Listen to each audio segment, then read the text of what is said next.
મિત્રો, અંદાજે 125 વર્ષ પહેલા સૌરાષ્ટ્ર અને ગુજરાતમાં મરકી નામનો ભયંકર રોગચાળો ફાટી નીકળેલો.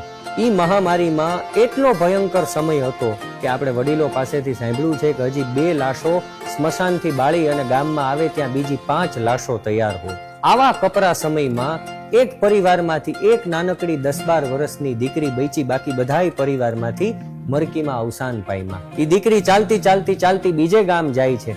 બીજે ગામ એક માજી 2-3 વર્ષના એના દીકરાને આંગળીએ ઝાલી અને મરણ પથારીએ પડ્યા છે, પણ માનો જીવ નથી જાતો. દીકરીએ પૂછ્યું કે માં, તમારી કાંઈ ઈચ્છા અધૂરી છે, તમારો જીવ નથી જાતો? ત્યારે એ માજીએ જવાબ આપ્યો કે બેટા, હવે મારા સિવાય આ દીકરાનું કોઈ આ પરિવારમાં વધ્યું નથી, અને હું વહી જઈશ તો આનું કોણ ધ્યાન રાખશે, આને કોણ મોટો કરશે?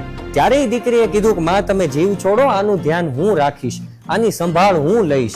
ત્યારે માજીએ સવાલ કર્યો કે બેટા, તું તો દીકરીની જાત છો, તું કાલ સવારે સાસરે વહી જઈશ, પછી કોણ? આ તો નાનકડું બાળક છે. તો કે માં, આનો ઉપાય ખરો કાંઈ? કે બેટા, જો આના લગ્ન થઈ ગયા હોત, આની પત્ની હોત ને, તો હું સુખેથી મરી જાત, તો મને કાંઈ વાંધો નહોતો.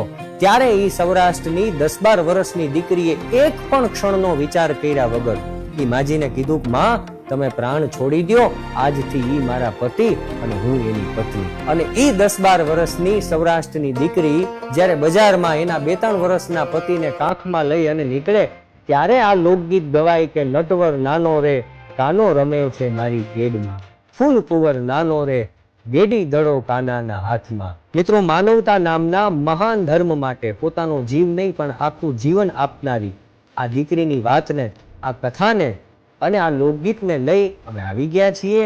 નટવર નાનો રે is finally launch on my YouTube channel. So go there, watch it અને જણાવો કે આનું મ્યુઝિક કેવું